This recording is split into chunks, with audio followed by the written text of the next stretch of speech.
안녕하세요, 런커 스튜디오입니다. 구독과 좋아요 부탁드립니다. 감사합니다.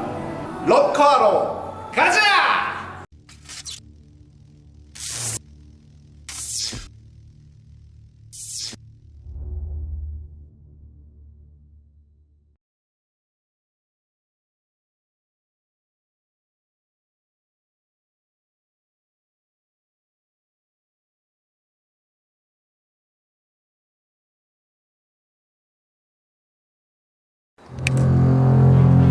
지금 이런 스트럭처 같은 경우에는 제가 보기에는 아주 좋은 필드입니다. 도심권에 가깝게 있으면서 짬낚시 하기에는 너무 좋고 아마 대물이 들어올 확률이 높은 자리입니다. 특히 이번 T자 형태를 이렇게 딱 띄고 있는데 이런 스트럭처 구조물 밑에 은신하기가 너무 좋기 때문에 큰 놈들이 들어왔다고 했을 때는 이런 스트럭처에 오래 머뭅니다. 그 베이트피쉬들이 이동하는 경로가 너무 좋기 때문에 얘들은 가을이 이제 지날 때까지 여기 머무르다가 충분한 그 먹이 섭취를 하고 본강으로 이동하는 경우가 있기 때문에 아마도 원전갈 여건이 안 되거나 짬낚시가 필요하신 분들은 집 가까운 이런 수로 쪽도 특별한 이런 스트럭처가 되어 있는 데를 공략을 하시다 보면은 아마 좋은 그 결과가 이어지지 않을까. 그래서 저도 오늘 이 수로 주변을 탐색하면서 한번 낚시를 시도해 보겠습니다.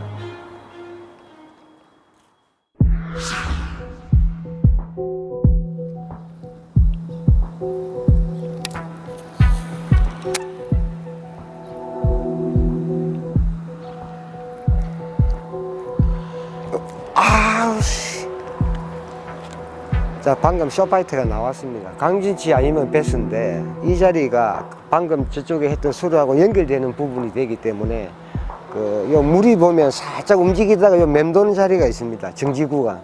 이런 구간에는 충분히 공략을 하시다가 이동을 하셔야 됩니다.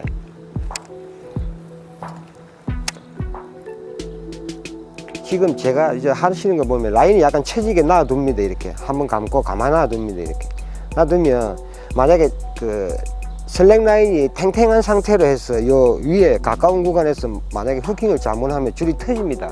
그러니까 그 드랙도 약간 좀 부드럽게 이렇게 해놔놓고 슬랙 라인은 보고 턱 액션 주고 쳐주고 가만히 있을 때 줄이 탁 펴집니다. 갑자기 팽창하게 탁 펴질 때 살짝 버티면 되는데 너무 그 집중하시다 보면 이렇게 액션을 많이 주다 보면 탱탱할 때 바로 때리기 때문에 슬랙 라인 준비하는 것도 상당히 중요합니다. 이런 데서 낚시할 때는. 자, 한번 감고 스톱. 그럼 슬랙 라인이 싹 쳐집니다. 이렇게. 쳐지다가 갑자기 줄이 반대로 착 펴집니다. 그때는 바이트가 들어오는 거니까. 자, 감고. 낚시를 조금 오래 해보신 분들은 아실 텐데 플로팅 미노우나 크랑크하고 서스펜더 그다음 싱킹 이렇게 크게 세 가지가 나옵니다. 그 제품은 그 메가베스사의 프랍스랍인데 LBO 버전입니다. 앞전에 나왔던 버전은 무 레틀로 해서 리액션이 상당히 강하고 좋았는데 이번에는 더 업그레이드 된 게 요 레틀을 보시면 캐스팅 할 때 뒤로 이렇게 밀립니다. 레틀이 밀리는데 내가 1, 2돈만 액션을 주면 이렇게 앞쪽으로 이동을 합니다. 그래서 캐스팅 할 때는 뒤로 갔다가 캐스팅 하고 나서 액션을 주면 살짝만 주면 이렇게 앞쪽으로 이동을 합니다. 그래 앞쪽에 자석이 있어서 이동이 안 돼. 그 다음에 저킹을 강하게 주면 이렇게 레트럼이 발생을 합니다. 저킹을 강하게 주면 레트럼도 또 발생하고 캐스팅 할 때 좋고 서스펜딩을 해주니까 오래 머무르고 리액션도 강하고 그 다음에 그 캐스팅할 때 베어링이 뒤로 날아가기 때문에 비거리가 상당합니다. 기본 비거리의 한 30-40% 이상 업그레이드 돼서 또 비거리도 월등히 높아집니다. 이게 너무 좋은 게 이런 스트럭처를 공략할 때는 만약에 액션을 주고 스테이를 하면 이 계속 떠오릅니다. 근데 이 친구 같은 경우에는 제자리에 서스펜딩을 해주기 때문에 저 같은 경우에 너무 좋아합니다. 그리고 지금도 이 공략 거리가 너무 짧기 때문에 플로팅을 쓰게 되면 수심층에 내려갔다가 싹 떠버립니다. 그러니까 그 베스 시야에 사정거리에 오래 머무를 수 있는 누가 서스펜더인데 이제 더 고수분들은 싱킹을 더 좋아하겠지. 그리고 공략청을 전청을 사용하기 위해서 싱킹을 또 씁니다. 근데 여러분들도 그 밑걸림 때문에 플로팅을 쓰는 것보다는 정청을 공략하기 위해서 서스펜더나 싱킹을 또 사용해 보시면 또 많은 조과를 또 이어질 겁니다. 여기는 웬만하면 다리 위에 사람이 올라가면 안 좋습니다. 이런 데는 수심이 낮기 때문에 내가 요 위에서 낚시하기 편하다고 위에서 직공을 하게 되면 그 배스는 앞쪽과 위쪽을 많이 보고 사냥을 하기 때문에 내가 다리 위에서 왔다 갔다 이렇게 움직이면 안 좋습니다. 공략할 때는 약간 사이드 쪽에서 먼저 공략을 하고 진입하는 게 좋습니다.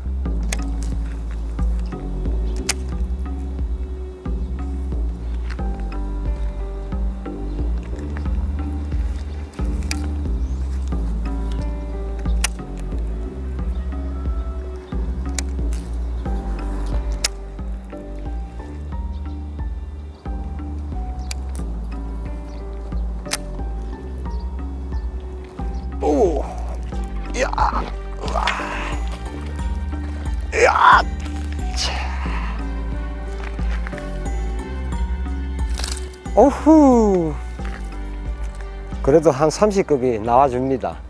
보니까 물이 밑으로 방향이 오르는데 이쪽에 수초가 있다 보니까 얘 친구 같은 경우는 수초 안에 제가 수초에 펀칭을 살짝 했는데 하드베이트로 펀칭을 이렇게 하면 웜하고 액션이 틀리게 반응합니다. 얘들 같은 경우는 리액션이 하드베이트가 강하기 때문에 순간적으로 티 나옵니다. 자기도 모르게. 그래서 저 같은 경우에는 미노를 가지고 펀칭을 상당히 많이 하는데, 그럼 일반인이 생각할 때 미노 가지고 펀칭을 하는데 이게 무슨 말이냐, 제가 차후에 설명을 제대로 해 드리겠습니다. 자, 보시면 지금 구조물은 너무 좋은데 일단 문제는 수심이 좀 낮습니다. 낮으니까 얘네들도 오픈네트에 나오는 것보다는 은신처에 바싹 붙어 있는 경우가 많습니다. 그래서 웜 가지고 이렇게 접근할 수도 있는데 저 같은 경우는 미노를 가지고, 자 보시면 일반적인 캐스팅입니다. 자, 미노가 위에 떠가 있지 않습니까? 이게 가장 중요합니다. 한 번 더 던져 보겠습니다. 저 보시면 안 들어가고 위에 그대로 있습니다. 이거하고 전혀 안 보이지 않습니까? 아무리 차이도 없습니다. 이미 30에서 50cm를 내가 물속 안으로 잡아 이어버렸습니다. 그게 이제 이해가 잘 안 갈 겁니다. 이게 엄청난 테크닉인데, 자 보여드릴게요. 물 위에 캐스팅을 일반인들이 하게 되면 이렇게 떨어집니다. 이렇게 미노우가 그대로 배부터 이렇게 떨어집니다. 제가 캐스팅을 할 때는 기본 40도, 45도 각도 이렇게 캐스팅을 합니다. 그러면 날아갈 때 이미 나는 캐스팅을 이렇게 만들어서 물속에다가 침투를 시키는 겁니다. 그러면 얘 무게 때문에 이제 무게가 높을수록 더 많이 들어가겠지, 그지? 이거 무게는 8분의 3입니다. 10g대. 그러면 일반인이 던졌을 때 요렇게, 저 같은 경우는 세워서 요렇게 던지기 때문에 이렇게 들어가는 겁니다. 그러면 이런 스트라이크 구조물 밑에 배스가 많이 은신을 하는데, 미노를 이렇게 캐스팅을 했으면 이 정도에서 끝나면 내가 자명을 하기 시작을 하면 배스는 이 각도에 숨어 있는데 이미 나는 미노는 이렇게 지나가 버리는 겁니다. 근데 제가 캐스팅을 할 때는 이미 이렇게 들어가는 겁니다. 바로 시야 앞에 거슬리게끔 이렇게 들어갔다가 액션이 들어가기 때문에 더 깊은 공략과 캐스팅을 한 후에 한 번 정도의 저킹으로 인해서 바로 같이 튀어나오는 겁니다. 자기도 모르게. 이게 우리 영상이니까 제가 특별히 알려드리는 겁니다. 이거는 어떤 영상에도 거의 안 나올 겁니다. 그러니까 이런 식으로 짬낙을 하실 때도 미노를 미끌림만 생각하지 마시고 그냥 내가 캐스팅을 조금 더 배운 다음에 부드럽게 이렇게 착수할 것인가 이렇게 할 것인가 이렇게 계산을 한 다음에 이렇게 자연스럽게 캐스팅 연습하면 됩니다. 이렇게 던졌다가 바로 들어가는 거. 이라면 이미 이제 무게에 따라서 30cm에서 50cm 정도까지는 충분히 침투가 가능합니다. 그래서 이런 연습도 많이 해주시면 좋을 것 같습니다. 세워서 45도에서 이렇게 들어갑니다.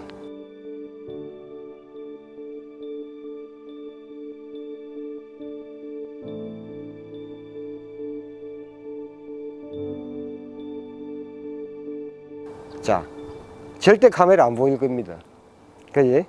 이런 식으로 이 좁은 공간에도 저는 풀도 마찬가지입니다. 이렇게 보면 딱 던져가지고 이렇게 던지면 쑥 들어갑니다. 그래서 한 번만 딱 적킹 주면 많이 줄 필요도 없습니다. 한 번만 주면 바로 있으면 웬만하면 튀어나옵니다.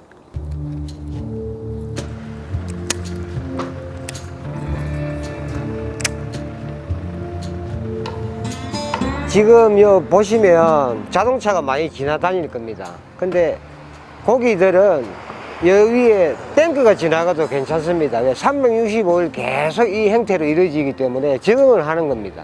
근데 조명도 마찬가지입니다. 평소에 조명이 켜진 자리에는 상관이 없는데 내가 이질적으로 가서 채비한다고 카메라나 그 라이트를 켜고 되면 순간적으로 일어나는 상황이기 때문에 고기한테는 상당히 안 좋습니다. 그러니까 평소에 아무리 큰 차가 지나다니도 그거는 크게 신경 쓸 필요는 없습니다. 단 피딩 타이밍이 언젠가를 체크를 하면서 낚시를 하시면 큰 도움이 될 겁니다.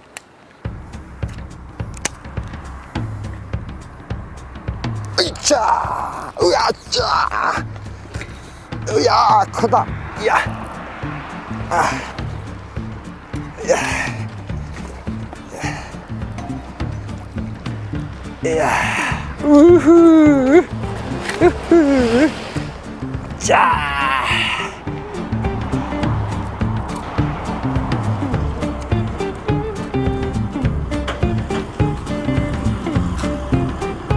지금 보시면 벼가 끝단입니다. 끝단에 그 물에 유속이 좀 있는데 유속을 막아주는 형태.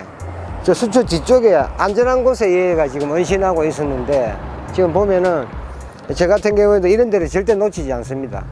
고기 입장에서는 유속이 있을 때는 항상 안전한 이런 쪽에 몸을 숨기고 있기 때문에 순간적으로 민호 적킹 딱 한 번에 저 같은 경우는 이런 낚시를 너무 좋아하기 때문에 이런 데 절대 놓치지 않습니다. 여러분들도 그 가까운 요런 자리를 그냥 지나치지 마시고 살짝 해보면 손맛을 또 보실 수 있습니다. 자, 프랍스랍에 또 한 마리 나옵니다.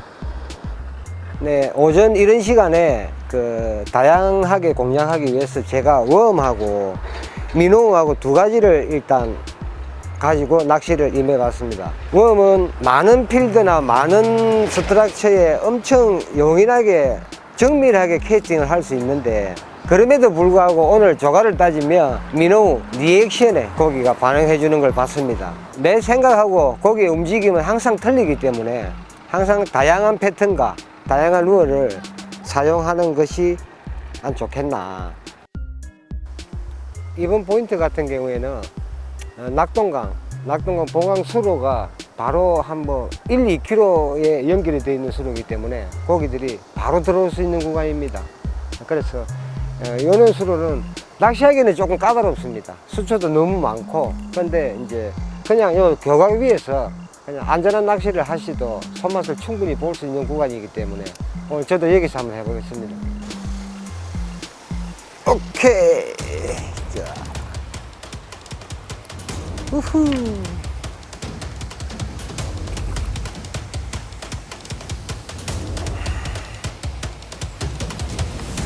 작지만 또 한 마리 나옵니다. 역시 작아도 리액션에 반응을 계속 하는 것 같습니다. 쇼바이트가 계속 일어나는데 제가 원점 높게 있기 때문에 낮아도 상관없지만 위에서 수초 앞에 바짝 붙여서 펀칭 기법 수직으로 바로 캐스팅을 해서 리액션으로 얘 같은 경우에도 수초 밑에서 바로 튀어나오는 리액션이 튀어나오는.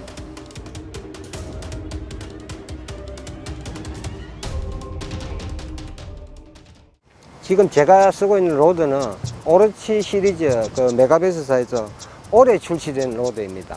지금 이 같은 경우에는 행상기억합금이 들어있는 제품입니다. 그래서 저는 이 로드를 또 대만족을 하고 있습니다. 왜 그러냐면 그라파이트의 로드 토크와 그 행상기억합금의 로드 토크가 그러니까 쉽게 말하면 반발력입니다. 요는 그 교각 위에서 로드웍을 할 때 반발력을 가지고 로드웍을 하는데 빳빳한 로드를 가지고 하고 되면은 캐스팅하기가 굉장히 부자연스럽습니다. 로드가 너무 강하기 때문에. 그래서 슬로우 패스트나 미디움 패스트 액션이 조금 먹어주는 로드를 가지고 캐스팅을 하면 이제 캐스팅도 편하고 고기가 물었을 때 로드가 너무 하드하게 되면 터지는 경우가 일어납니다.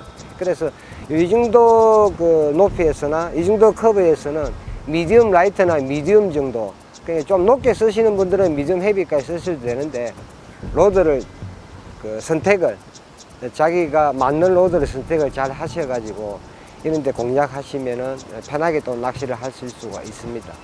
릴은 이 릴 같은 경우는 IP68입니다. 손이 좀 큰 분들은 미디움 헤비급의 로드에 릴을 장착을 할 때 장구통 릴을 많이 씁니다. 이 버전 같은 경우에는 손이 작은 분들을 위해서 헤비 태클에 손이 조금 작은 분들이 쓰기 편한 헤비 때도 써도 무난하고 그다음에 파워도 5kg대를 또 조력을 자랑하고 있습니다. 그래서 저 같은 경우에도 그 장구통도 쓰지만 이렇게 낮음에서 강한 릴도 헤비 때나 미디움 헤비 때 장착을 많이 하고 있습니다.